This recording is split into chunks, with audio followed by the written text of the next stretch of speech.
Welcome to Canonical. I'm James Shao, and I'm joined by Iad Darris and Sam Spieler. Hey. Hey. Hey, guys. Definitely brought the pizzazz. Jazz hands.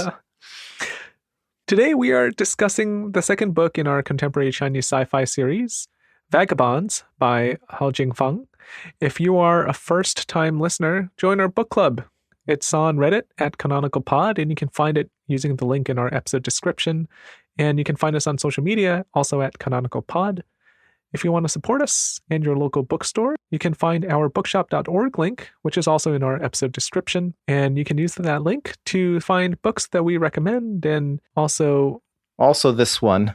Yeah, you can find books that we recommend and this one as well.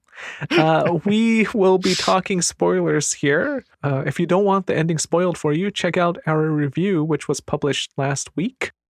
Let's talk about the main character. So Loying Sloan is the main character in this novel, and in my reading, her main feature is her moral confusion.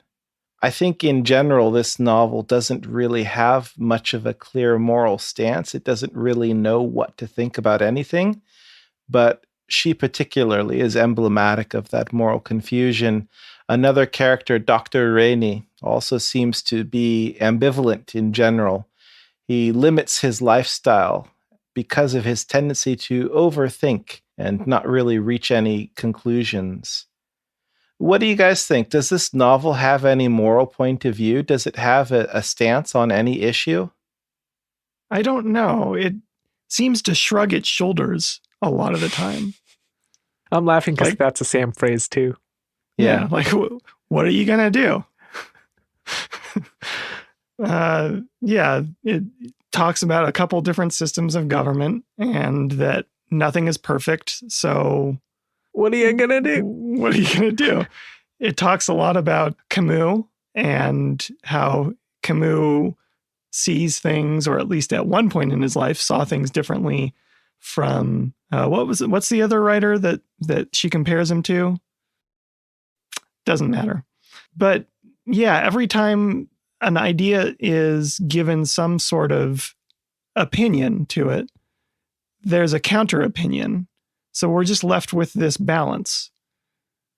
I want to say here, Sam, sometimes shrugging is the appropriate response, but you have to earn those shrugs. And I don't think that Hao Jingfeng has shown us why these ideas are shrug-worthy. Like, these are very serious and important issues. She's talking about systems of government and different economic practices, and she doesn't really seem to know what to do with them, but she hasn't really shown why they're kind of so equally balanced that you don't really need to make a decision one way or the other. Yeah, that's kind of where I'm at too. I don't think that every good novel at least, should have any kind of stance. Like, I don't think you need to have it, but I don't think she even considers it. I think she perhaps didn't go for the easy way out, but she went for a portrayal of a complex situation in the most simplistic way possible. The point could be not to think too much. I think especially with Dr. Rainey, he seems to be neutered by his tendency to overthink things. And it seems like at the end of the novel, Loying is headed into a kind of similar holding pattern. Because she has this kind of failed revolution on Mars, she gives up when she realizes that there are actual stakes to having a political viewpoint. And then she decides to go onto the ship and live in limbo between Mars and Earth. Her choice is to do nothing, and I'm just worried that doing nothing is a very odd thing to endorse, whether tacitly or explicitly. It seems like what happens to her at the end of the novel is just kind of this shrug, as you say, and it's a very unpleasant shrug. What's weird about that final decision that you're talking about is that it's treated as a shrug. It could have been treated as a definitive choice. She's stepping into a role that could be very important. She's going to be part of the diplomatic relations between Mars and Earth.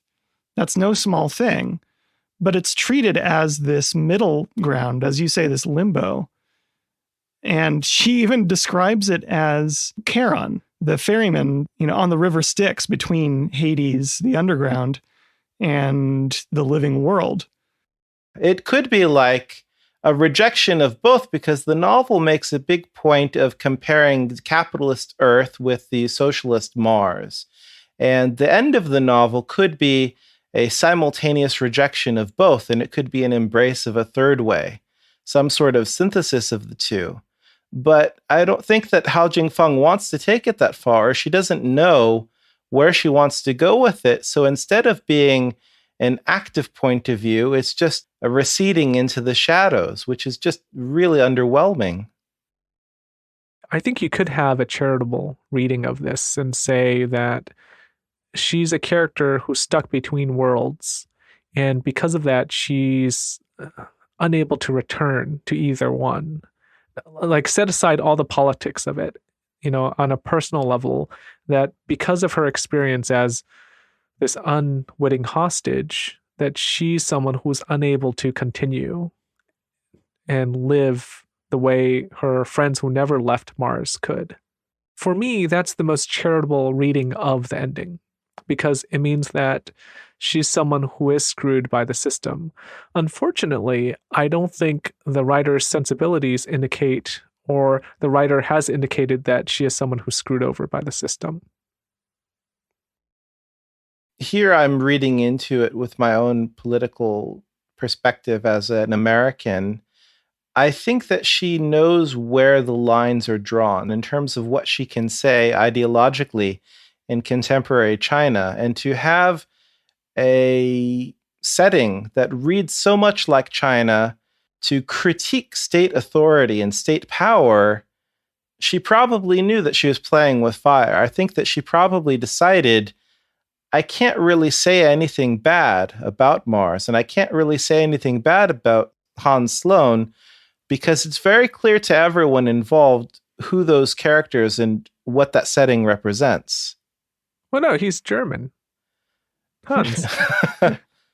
That's another thing. Like, what's going on with this multicultural melange of Martian citizenry? Like, some people are called Hans, some people are called Luoying, some people have the surname Sloan, but then they have a Chinese first name. Like, why is she doing this? What's the point?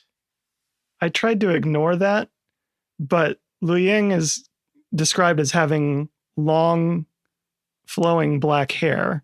Yes. While her brother has blonde hair. Well, her mom's got some tales to tell. Right. That's the other secret history you didn't know about her mom. What's her mom's name? Oh, I forgot. Don't even remember. Quentin is the father, which, could be. What I think it is it's this kind of Babylon 5 thing that James mentioned a while back. It's this kind of utopian socialist dream of a world where race and culture and tribalism don't exist anymore. And it's very much an embrace of what for Hao Jingfang is the status quo. It's saying, this is what life looks like when the workers of the world unite. Well, also, she does talk about how Mars was like this representative, it used to be a faction of Earth, right? So they sent all of their best minds up into space. So because they sent all their best, they're from all over the place. Yeah. So I guess there's that. And now we're even more removed by a couple generations. I mean, to be clear, I'm not saying that it's wrong if it is a representation of like this socialist paradise, but if that's what you're going for, you have to be honest with it. I didn't have any issues with the names or how they appeared, to be honest, because there are so many larger issues at play here with the book that I just sort of was like, okay. All right. I mean, she's an economist. She's not a geneticist. Like, okay, so a blonde and a black-haired sibling. Like, that doesn't make any sense. But all right, whatever. Like, I was just rolling with it at that point. But I did notice that there were a lot of Chinese characters Chinese characters were overrepresented. But I can't complain here because if you read American sci-fi, American characters are always overrepresented. So that's just how it is. We talked last week about folding Beijing, and in that short story, there's also this kind of sense that there's a recentering of China and the Chinese person's place in the world. And, it's fair enough. In that short story, there's talk about how China has caught up with the rest of the world, and China has overtaken Europe and America. And it's a preoccupation that it's tedious to read from the outside, but I don't mind because everyone has national ambition and everyone has national pride. And I can't begrudge these people for wanting the same things that everybody else wants. I think a part of it is also our bias, which we mentioned in a previous episode. But the fact that you and I especially have spent a lot of time in China, and we spend a lot of time around people who are very proud of being Chinese, perhaps to a fault. And when something like that happens, this kind of nationalism, it's kind of grating, especially on our ears and eyes. Yes. So I did not read this book as a one-to-one comparison of Earth and Mars. Did you guys read it as a one-to-one comparison of Earth and Mars? I struggled with it. I resisted that reading, but it was always in my mind. Yeah, same. It was always in my mind, but especially considering our discussion on three-body problem, I tried to see past that, but it was tough sometimes. I actually thought this was one of the stronger parts of the book. And if you listen to our review, there were very few strong parts of the book. But I like that it was not a direct comparison. And I think it was a focus instead on the economic system. You had the command economy of Mars and the kind of ultra-capitalistic IP-focused economy of Earth, which I found very interesting. What did you guys think about that part of the book? Yeah, I enjoyed that. I thought it was interesting. There is that kind of brief mention of the backstory. Is it of Hans Sloane, where he's trying to get his pregnant wife to a hospital, and his ship crashes and he can't get help? It's his father. Yeah. Hans Sloane is the baby. Okay, yeah. So Hans Sloane's father is trying to take his wife to a hospital, and they have a problem with their vehicle, and they can't get help because of a service issue. It's out of warranty or something. It's very pointed, like it shows the flaws in this kind of business first ultra capitalist mindset. It's kind of a bit on the nose, but point taken. I think that where I was taken by surprise when reading this book, and once again, there are a lot of things I can critique this book about, but the thing that took me out of the novel first and very forcefully was when Luo Ying said that people on Mars were unhappy because they lack freedom. And it honestly surprised me because up till that point, I was thinking, oh, life on Mars is pretty great. Mhm. Did you guys have the same feeling? Like, I was like, oh, you all have rewarding jobs. You have kind of a nice advanced technological society. Everyone seems to be pretty happy, and you get a lot of yummy food. A lot of page space given to how food on Mars is better than food on Earth. Right. I mentioned there's a part early on where it talks about how Mars doesn't have swimming pools like they do on Earth. And I jokingly put in my notes, oh, Mars is terrible. But Right. it really did sound pretty nice. It sounded fine. Yeah. I was so surprised when suddenly she talks about these two experiences of being on Earth and on Mars as being the same, that there's some problem with being on Mars. And I think part of that is her critique of IP, intellectual property in this situation, not internet protocol, and capitalism on Earth was really much better rendered because she gave us concrete examples of how absurd it was. But my question is, I did not think the flaws of Mars was well rendered, and I'm wondering if I just missed something here. Not really. Echo Lu is supposed to be our Earth viewpoint, really, right? at least in the first third, and then he disappears. Yes, and he likes Mars. Right, he likes Mars. He kind of gets chased out a little bit, but he gets chased out by a character who is not really representative of Mars. He's just a jerk. Yes, Uncle Juan. Uncle Juan, who... Nope, it could be Chinese. It could be Uncle Zhen. Yeah, that character doesn't seem representative of Mars. He's just an aggressive guy. So I don't know. I was left scratching my head at that too. And shrugging your shoulders. And shrugging my shoulders.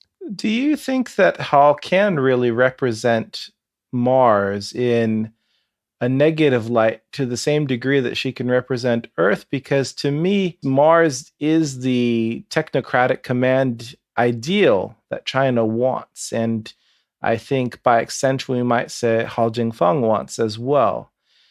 These people all have jobs that are creative and scientifically rewarding. They focus on contributing to society and helping each other. And I think that that's the ideology that Hall brings to this novel. And she has trouble thinking critically about herself. She has trouble looking in the mirror. She does give some page space to talking about how it is difficult for a person of Mars to fully see Mars. And it's difficult for a person from Earth to fully see Earth. And that it's easier if you're an outsider who lives among the other place. So an Earthling, a Terran living on Mars, or a Martian living on Earth. She compares it to water, that a single drop of water has trouble describing the feeling of being wet or the feeling of the ocean, which is an interesting point, but she doesn't try very hard, specifically on describing the problems of Mars. Well, and also this is told to us, but it's not actually supported by evidence. The people who live on Earth, these young people, seem to fully enjoy their experience on Earth, and the people who live on Mars, the one or two exiles or self-imposed exiles, they seem to really enjoy being on Mars. I mean, I guess you could say that one of the characters, I forget the guy's name, the teacher of Echo, he led a revolution of sorts, but not really. Devosky? Yeah. I mean, he held a salon. I mean, holding a salon isn't quite leading a revolution. And he, I mean, as far as I could tell, enjoyed being on Mars. Right. It does get revealed that he left because he didn't have a place there, that he was not allowed to have a home, a house. But what I mean is her comment that these are the people who are the most clear-eyed. I don't think that signifies that he's the most clear-eyed out of everyone on Mars. He wants to live on Mars. But my line of questioning here is that I think this is one of the biggest flaws of the book. If, as I mentioned before, that you give it a charitable reading and you say that, okay, Luo Ying is stuck between two worlds, ask yourself, what is she stuck between? And you can understand Earth, I think, in a very clear way because of the critiques that are present in here. But I don't think you can say exactly what it is about Mars. It kind of develops over time that maybe it's this and maybe it's that. But all of that's very wishy-washy and it's not concrete. And that's my biggest problem with the novel, is that by the end of it, you don't really actually understand what the problem with Mars is. We talked last week about Virginia Kahn's review in Los Angeles Review of Books.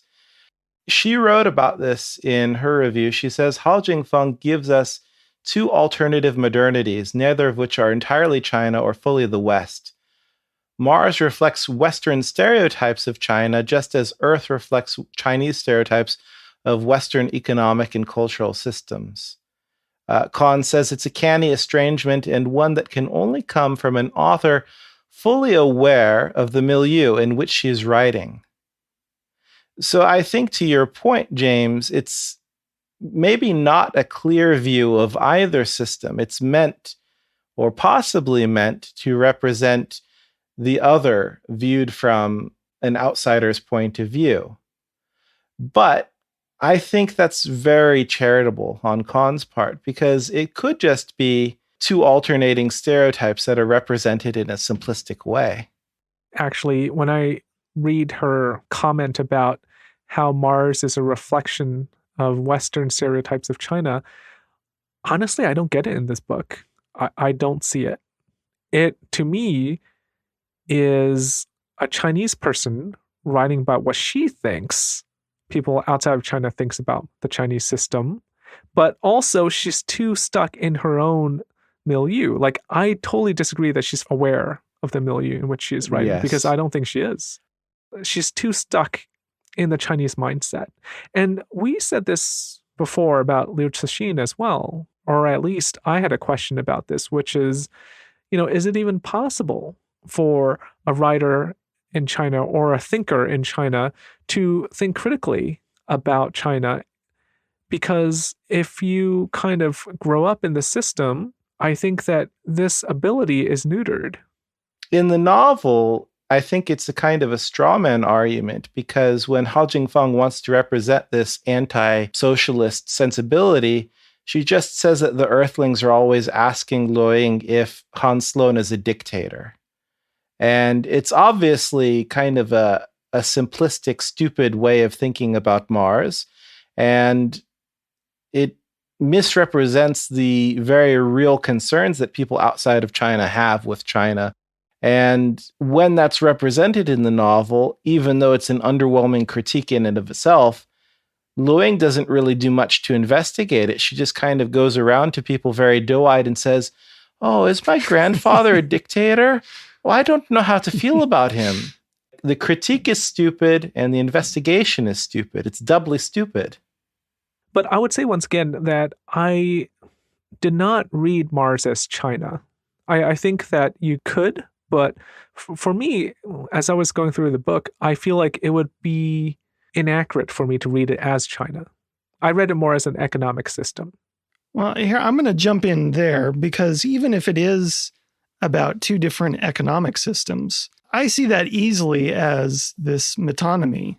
Yeah, they're economic systems, but they're stand-ins for the economic systems as they function in the West and in the East.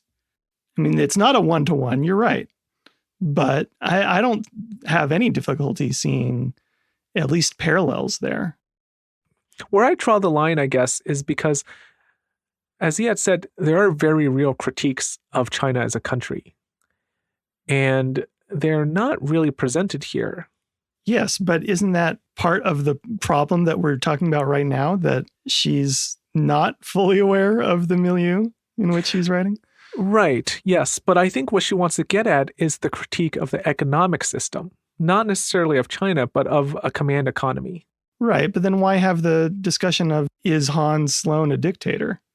Well, because I think that's a valid question when you're considering a command economy. Like, let's say it's not China, it's Russia, right? Is Stalin a dictator? What makes him a dictator? Like, that's a valid question. My point is, it doesn't have to be China. She is Chinese, and so she's writing from her experience. And that's why I think it reads like, a comment or a critique of China. I mean, not really a critique, but it reads like it's drawing from the Chinese experience, because it is. That's where I would draw the line, is I don't think it is explicitly about China. Let's say it's a Russian writer writing this, and, a similarly unskilled Russian writer. I don't think I would read this and say, oh, well, it's obviously about Russia during the Soviet Union times. I do see where you're coming from. It just doesn't feel like that much of a leap for me. Even if it's not perfect, it's not one-to-one, it's not that far removed. And I just don't think she's a strong enough writer or aware enough about what the actual problems are, or maybe she's unwilling to talk about them, because there are other things happening that are not just economics based, even though that's the main focus. There are discussions about what else those economics touch in their society. It's not just about the flow of resources and the flow of money. It's everything in their society. And I think we do see a lot of what could be concerns in China. But you're right. I mean, China does not have these exact problems necessarily. I mean, I think the problem, as I read it, and I'm trying to be charitable here, is that I don't think she, the writer, is worldly enough to write a book that does not draw from her experience in China. I think that she is so ensconced in China that the only kind of books she can write are books populated by Chinese people. But let's set that aside and just look at what is the conflict in this book. I think the conflict is you have two economic systems. You have one economic system, the command economy, which is wrestling with how much control the state should have over its individual.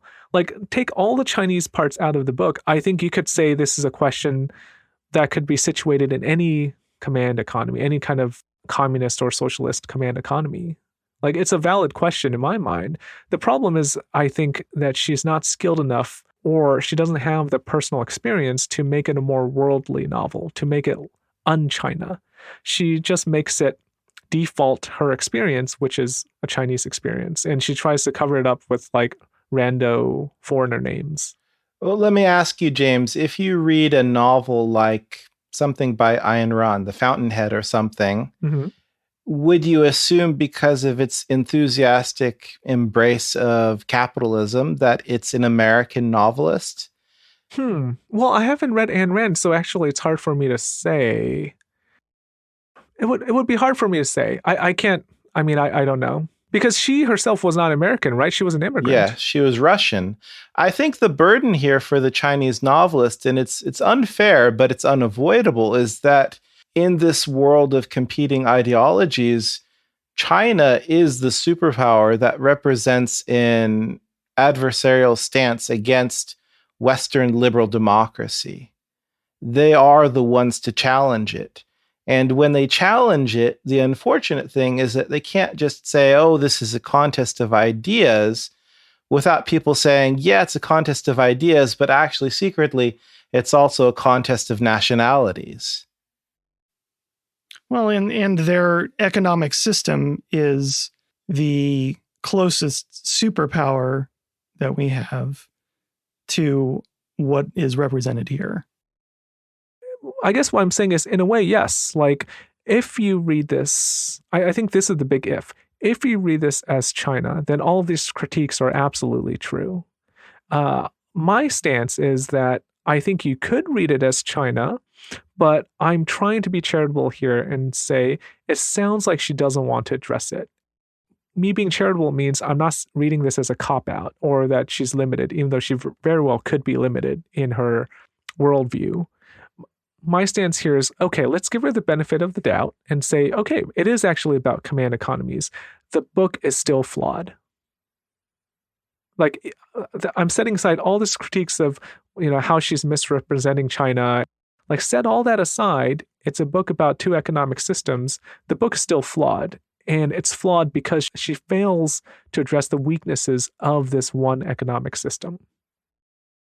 Even if we say that this is about different economic systems, that it's not a one-to-one, it does make me think about how in our Race in America series, we were talking about how a lot of Black writers feel or have felt that they have to write the so-called Black novel, that they always have to focus on race in their work.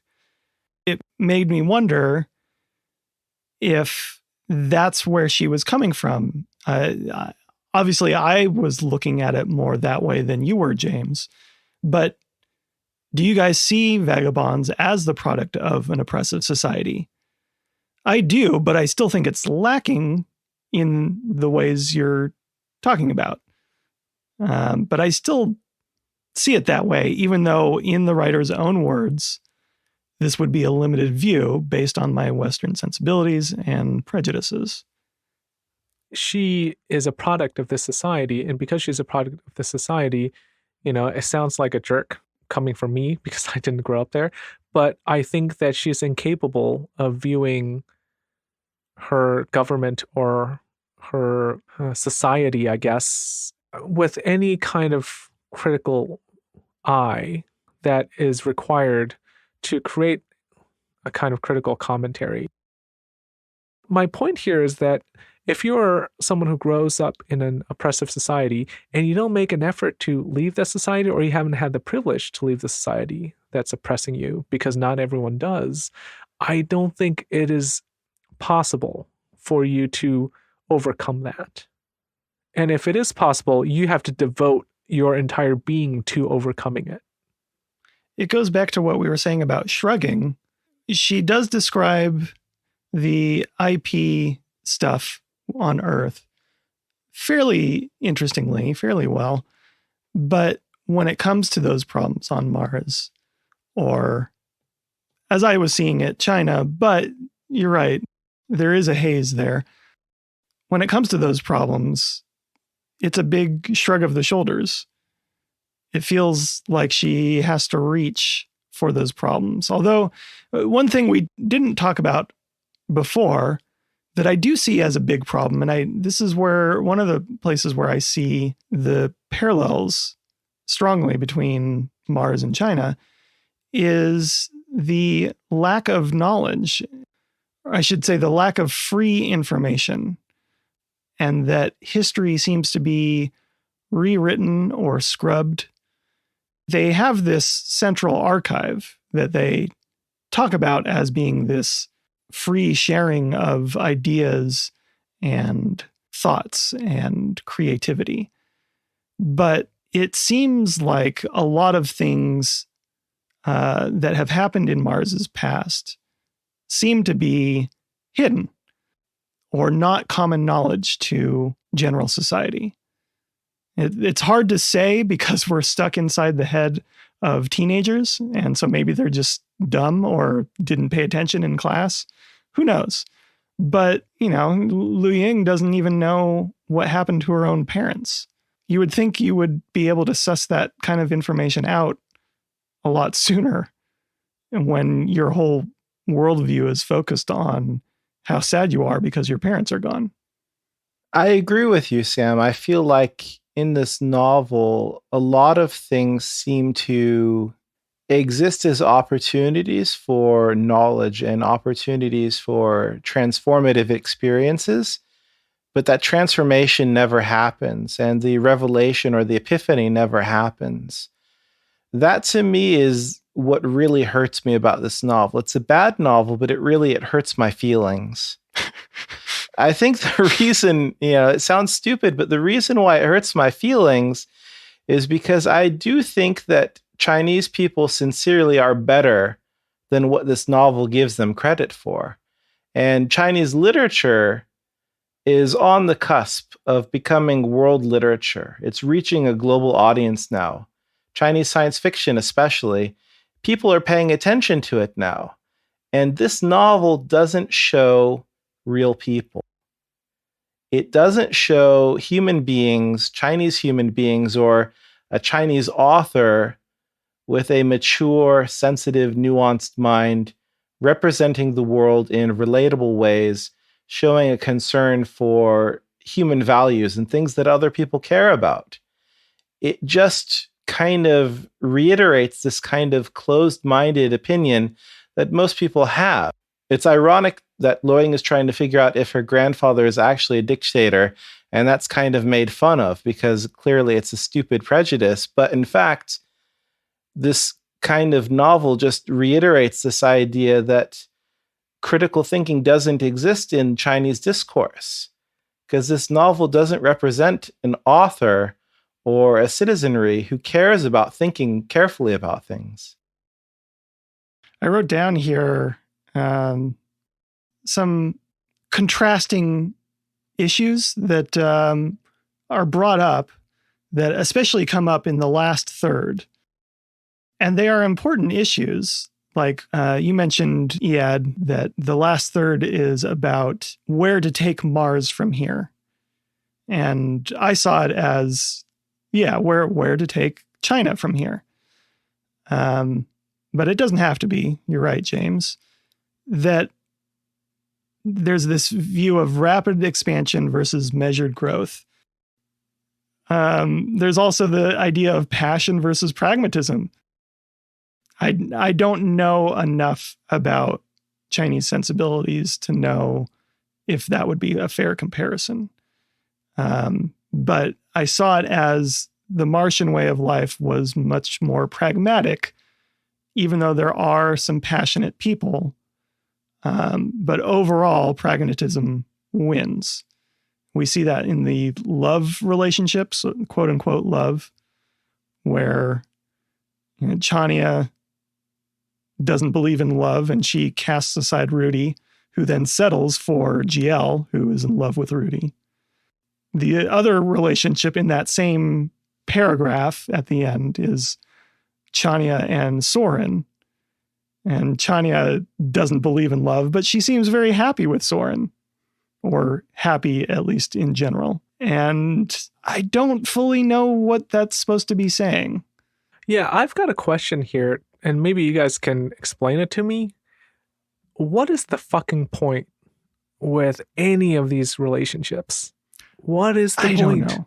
Why are we even reading about these people? Yeah. Like, why do I care about Chania liking this guy who is in a love triangle and all this? Like, who fucking cares? Who cares is right. I was trying to be, and this is my charitable moment, I was trying to look into these themes of passion versus pragmatism, or settling versus perseverance. Because it's not just in their relationships, it's also with economy and growth. But I do feel like I was really trying hard to see the themes there, and they do break down. It's tough to really pull any firm meaning out of them. I mean, if I had to say what was the weakest part of the novel, and this, I thought the novel got steadily worse as as you got to the end. That's what really weighed it down. Like all that teenage drama, I thought was such a fucking waste of space. It was so terrible. And not only is it, just uninteresting, it was just bad, like badly written. When Anka died, I was just like, oh, okay, cool. Yeah. Guess she's not going to bang him. Right. They're stand-ins. I mean, most of the characters are stand-ins for an idea, right? I mean, Chania is the revolutionary. I don't even think this. Do you think so? I think she was trying to. Please tell me. Like, what are they stand-ins for? I'm not criticizing. I really want to know. Well, I saw, Chania is the one, she's the passionate idealist. I mean, she doesn't know what she's talking about, but she's passionate about it. She's a revolutionary, or she thinks she is. And then Soren agrees, but is not a revolutionary. He sees her point and he wants things to change, but he doesn't think a revolution is the answer. I see those as viewpoints that real people could have. They're simplified, certainly, but I could see those as people inside China. I'm just talking about the various love triangles and love interests. Oh yeah, all of that is just garbage. Boring drivel. Yeah. Now I'm mad thinking about this because, first of all, okay, if this is what the book is about, why the fuck is it not in the first part of the book at all? Yeah. Like, Anka shows up in part 2. If she really cares about Anka, that storyline needs to be right in the first part of the book. And it needs to be established why he's important. There were a whole bunch of paths. I pictured this as like you're walking into a forest. The trailhead has several offshoots, and they all have interesting titles, but they all lead nowhere. They all lead to the center of the forest where there's just like a single rabbit on a stump, and that's it. The whole Anka thing I thought was going to be more important in terms of Echo. I thought Echo was going to be, like a pull for Lu Ying. I thought she was going to have something there, that she was going to want to go back to Earth because of him, or because of... Of course not. She's a virtuous girl. She only has one love interest. Right. Can't be the Doctor. Can't be Echo. Right. Honestly, the biggest question in my mind is, this is a city of 20 million people. How did they get 20 million people? Everyone's a fucking virgin. No one's banging anybody. Like, how are these people procreating? They're all like longing after somebody, or their partner died. Like, is Han Solo married? Is Han Sloan married? Like, what's going on there? He's the most powerful man. Like, where are his prostitutes? Like, what's Yeah. going on? I have so many questions. And speaking of those 20 million, did it feel like there were 20 million people in this city? No. Well, they're all very quiet people. They just go from atelier to atelier. Right. That's a standard writer's trick, though, right? Like, all of the important people in this world are just the people who happen to be the main characters in this novel. Well, sure. But picture when they're trying to get the revolution going. And she describes how there's a big crowd forming. And that big crowd is 100 people. It didn't even feel like we're told that it's tense. We're told that Soren feels uncomfortable because things are turning dangerous. But it man, doesn't- there's 100 people now. I feel really penned in. Right. It doesn't feel crowded to me. It doesn't feel like this is a big roaring crowd that is out of control. We're even given the information that this has been orchestrated, that Rudy is pulling some strings. But I thought, okay, so here's something happening. Rudy is this terrible politician, that is pulling strings, and he's got a big ulterior motive. No, he's just pulling strings because he wants more people on his side for his argument. Yeah, I actually didn't get that at all. I was like, what's this big to do with Rudy? Like, okay, he's becoming a main character. All right, people like him. He's smart. He's well-spoken. And in the end, I'm just like, what the fuck was the storyline? Like, what's going on here? I was so confused. The whole idea behind Rudy seems to be that he has good ideas for things, but he doesn't ask people permission. He doesn't ask for consent when he does them. He just does things because he thinks that they're the right thing to do. And we see that with when Lu Ying gets injured on the stage. And then again later when he manipulates people into holding this rally. So what? I mean, it's not a terrible thing. I guess when Rainey tells Lu Ying about what really happened when she was a kid, or why her parents got sent to the mining colony, that was some heartstring pulling there, I guess. But there weren't any stakes, really. It just gets quieted and dispersed. And we go back to the shrugging of shoulders again. Yeah. Let's take a break.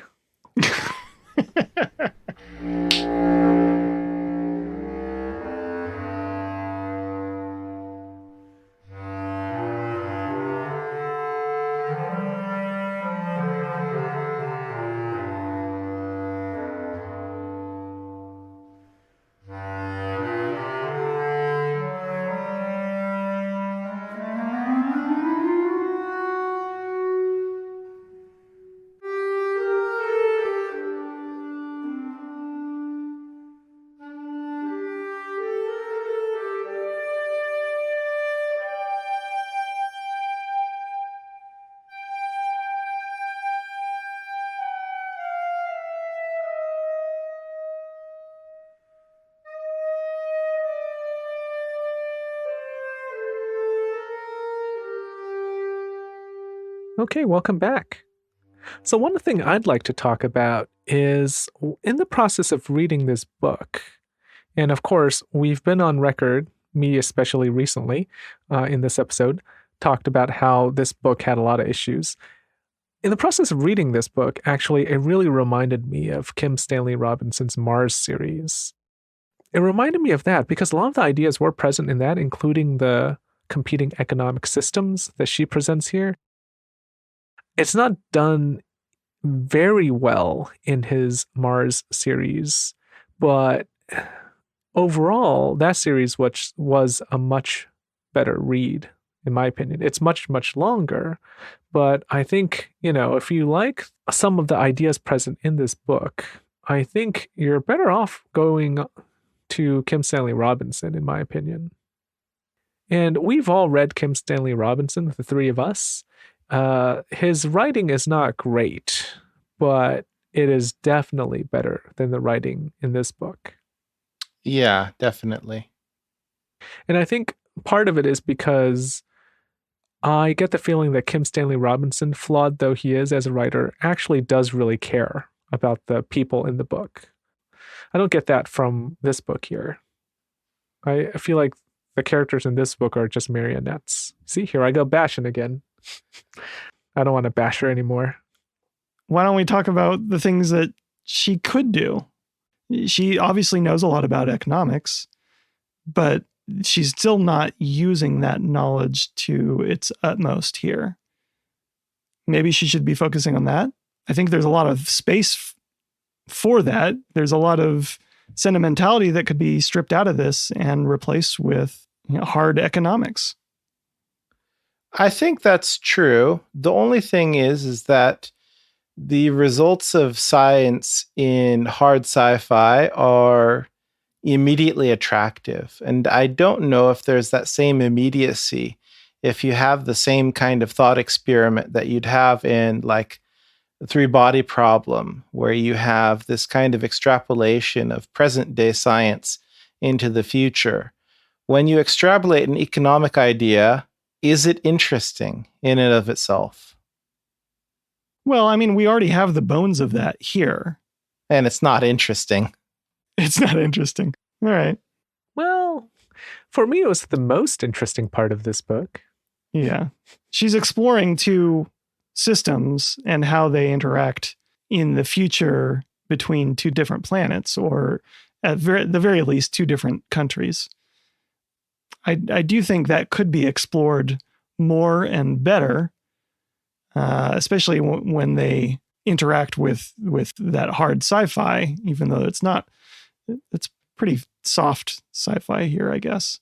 I mean, part of the issue here, which we touched on earlier, is that this kind of story that you're talking about, one that has to do with economics, is kind of closely tied to philosophy. And I don't think she has the philosophical underpinning needed for that kind of story to really sing. Like, let's say, you have a story that's set in some kind of allegorical state of nature, for example. That already is something that I feel is beyond her, because she has not read near enough philosophy or thought about ideas in such a manner to convey that in fiction form. But I think it would be playing to her strengths.